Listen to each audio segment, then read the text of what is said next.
தேவன் ஒரு பெரிய தரிசனத்தோடு உங்களை இந்த இடத்துக்கு கொண்டு வந்திருக்கிறாங்க. The presence of the Lord, தேவனுடைய பிரசன்னத்தை சொல்லுகிறேன். நீங்க என்ன நினைக்கிறீங்க? இதனுடைய மேன்மையை புரியாம, ஐயோ ஆண்டவரே என்னை ஆசீர்வதிங்க ஆண்டவரே, எனக்கு சாப்பாடு போடுங்க ஆண்டவரே, எனக்கு ட்ரெஸ் கொடுங்க ஆண்டவரே, ஆண்டவரே எனக்கு ஒரு வீட்டை கொடுங்க ஆண்டவரே, என்னென்னமோ கேட்குறீங்க. கேட்கறது தப்பா? நோ, தப்பு இல்லை. கேட்கறமா? கேட்கலாம், கேளுங்க உங்களுக்கு கொடுக்கப்படும் அவர் சொல்லியிருக்கிறார். ஆனா எப்படி நீங்க கேட்கணும் தெரியுமா?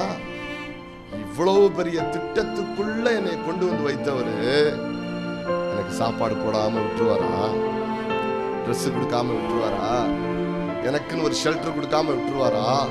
எனக்குன்னு இம்மைக்குரிய ஆசீர்வாதங்களை கொடுக்காம என்னை அந்தரத்துல நடுவழியில விட்டுட்டு போயிடுவாரா? இல்ல, மரண பரியந்தம் சதா காலங்களில் என்னை நடத்துகிற ஒரு தேவன். அதனாலதான் சொல்லப்பட்டிருக்கிறது, வானத்து பறவையை பா, அவை விதைப்பதும் இல்லை, அறுப்பதும் இல்லை, களஞ்சியத்தில் சேர்த்து வைப்பதும் இல்லை.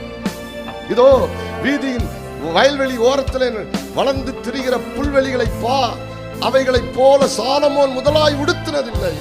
சாலமோன் முதலாய் காட்டு புல்லுக்கு உடுத்திருக்கிற கலரை போல ஒரு ட்ரெஸ் அவன் உடுத்தினதில்லைன்னு சொல்றார். கரங்களை உயர்த்தி நிறையா சொல்லுங்க பிரியமானவர்களே.